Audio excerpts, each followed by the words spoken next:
This audio commentary is copyrighted 2006 by WCReplays.com. So, I don't know, if you get it from a website that's not WCReplays.com, go up to them and just be like, dude, not cool. First things first, please pause the replay at the 10-second mark and put it at 1x speed. Once again, please pause the replay at the 10-second mark and put it at 1x speed. So yeah, anyway, please get ready to unpause the replay in 5 seconds. 5, 4, 3, 2, 1, unpause. As you can see, I spawn on the bottom. He spawns on the top. My opponent Kana is a pretty good player. I believe he's in the Clan Q pool. I think he's from Finland. He has these games were also played on WCG Mercury. Yeah. So he's a pretty good player. He has a pretty nice player. He has a pretty nice record on WCG Mercury. I think he either did or almost did qualify for Code 5 Finland or whatever, I don't know. Anyway, so I thought I'd use this replay even though it's not perfect. I think I'm doing an audio commentary on 2 other replays as well that also aren't perfect, but I just want to showcase the strategy a bit and give some insight into it. And what these games are Human against Orc, where I go Panda second, which I pretty much do every tavern map now. So anyway, as you can see, I did the Sky build order of altar, lumber mill, farm, racks, and but I kind of screwed it up. I ended up out of habit. I almost always screw up my build order against Orc, and it kind of pisses me off because like 1 out of 8 times I face Orc, I actually do it right. I don't know why. I always forget to do it, and it's such a superior build order in my opinion. Anyway, so. But I kind of just took them off the racks and built the lumber mill with them instead, so it worked out. Yep. I'm building Archmage. I think I forget to build an Arcane Tower. I should be building an Arcane Tower right now. Which you need an Arcane Tower in my opinion as early as possible against Orc. It's so useful to have. It deters Blade Master Harass. It helps fend off Farseer. It's such a nice thing to have. I consider it pretty much mandatory against Orc, though there are a few humans that don't build one, or they build one post tech, like while they're teching, which isn't bad too. I actually do that this game, but I prefer having it before tech, especially when you do the Sky build because of the small amount of footies you have. Anyway, he's coming. Some orcs like to creep to level 2 on this map, then harass. Others harass with just their Farseer and creep both their greens with their grunts. And some just harass right off the bat, which he does this game. There's a lot of humans make the mistake early game against Orc, just like fighting them, just like going out and fighting them. Unless they make an extremely small amount of grunts, you make an abnormally large amount of footmen, you almost never win the battle, and you don't really gain anything from it. I mean, yeah, occasionally I'll try and get their Farseer low, get a grunt low, maybe kill wolves, stuff like that. I mean, I do engage them, but I don't really ever fight them straight out. Especially, I'm much more likely to do that once I have a shop. When I don't have a shop, I don't want to have a bunch of red footmen and have them able to be picked off by wolves. They send the wolves back in your base to pick off some footmen. I mean, there's just no reason to get the foots that low that early. Yeah, so I'm not going to really try and creep right now because there's always a chance he's going to steal the creep. And so I'm just kind of chasing his hero, trying to get it low enough to the point where he'll have to run away.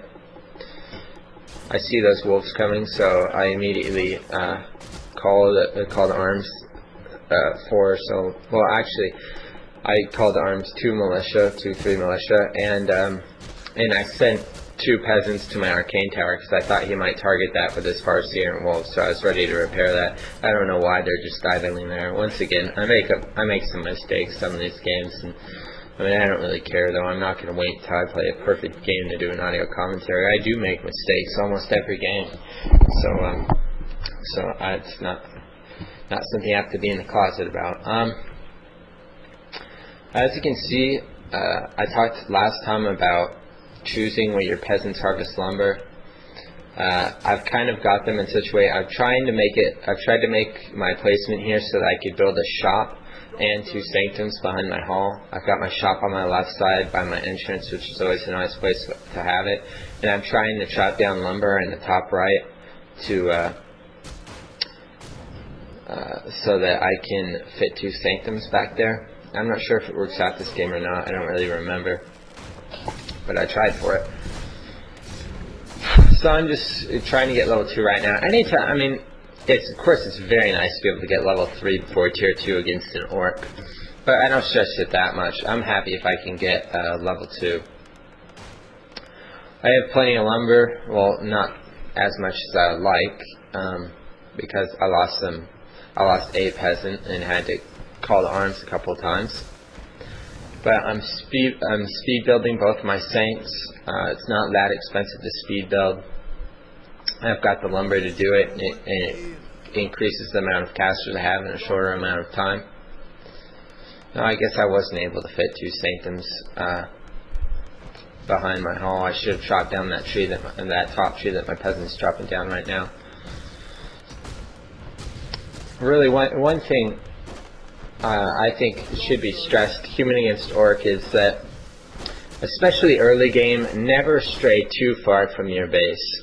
Because if they're always going to be able to do more damage to you than you are to them. Like, sometimes early game humans will go to try and take down their shop, or they'll go and try and creep something larger across the map. And I don't like to do it, because if they just go into my peasant line, I have to go to TP. I mean, it's pretty necessary.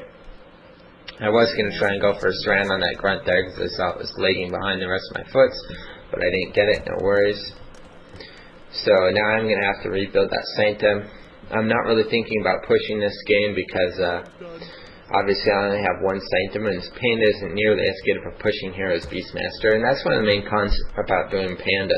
But he has some serious pros, as you'll see later. Once he gets level 2, and if or when you retrain the Blizzard, you can take almost any ground army, no matter what army you have. I mean, like 1 priest with level 3 Panda and level 3 Archmage can go a long way with Blizz and Breath of Fire.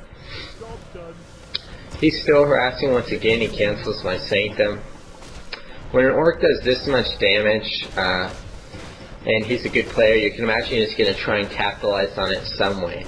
That includes either A, he's going to push hard, he's going to do some kind of pushing strategy, maybe double racks pulse, or a strategy involving raiders, and just keep up the aggression and keep trying to slow me down.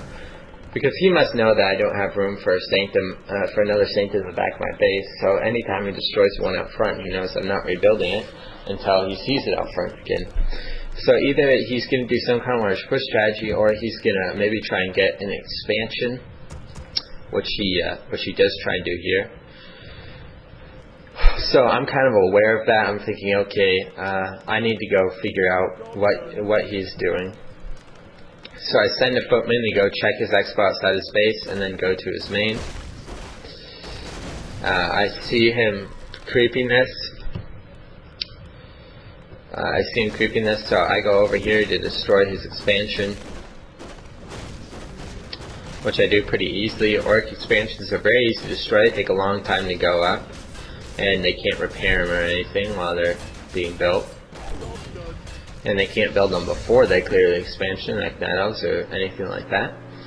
So they're pretty easy to take down. So you know your opponent's expanding, just wait for an opportune time to go take it out. So I see double lodge, which is kind of an old school way human against orc. It's popular for a while. Grubby did it for a while. It doesn't give me that many problems. It's a fine ground strategy. There's nothing really wrong with it, but it doesn't give me as much trouble as other strategies, and I don't really have to worry about things like wyverns or anything like that. I should have drawn this creep out. You should almost. I was just trying to creep it fast, so I didn't, because I don't want him to flank me right here. But you should always draw that creep out so that your ward gets placed out farther and it can see more.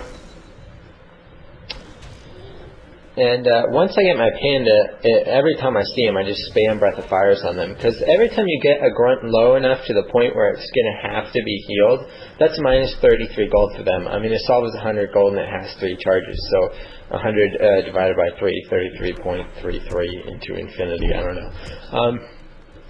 So every time you get a grunt low enough where it has to be healed, that's just minus 33 gold. So if I spam 3 Breath of Fires and I get 4 grunts low enough to heal, I know I just subtracted 130 gold, and that more than pays for the clarity that I'm going to have to pop when I get back. Anyway, so, and it's very important when you spawn across from someone, if you can ever do it, even if you don't spawn across from someone, get on this map, get the ward on their side of the map. That's always been a critical part of this map, and it still is, because that's an entire route to your base, and it's an entire route of creeping and everything for them. I mean, you essentially, for the rest of the game, can see a three-way, one of the 3 ways that he can get from his base to yours when they spawn across map. So that's important. So I know the only one I have to really keep an eye out is the middle lane. She flanks me with right here. I don't really see raiders. If there were raiders there and he ensnared to like 3-4 of my casters, I would probably consider TPing out. I get a little greedy here and try and finish off the creep. Not the greatest idea. I have a bad habit of doing that. I probably should have just ran the second I saw him instead of losing a sorceress like that.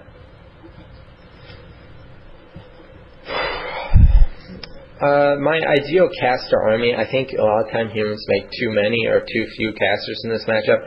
In my opinion, once I have 3 priests and 4 adept sorceresses, that's like as much slow and heal as I'm going to need, no matter how big the rest of my army is. I'm pretty comfortable with that. Occasionally I'll get maybe 5-6 sorceresses if they have a lot of dispel, or they don't have a lot of AoE, like if they go Blade Master,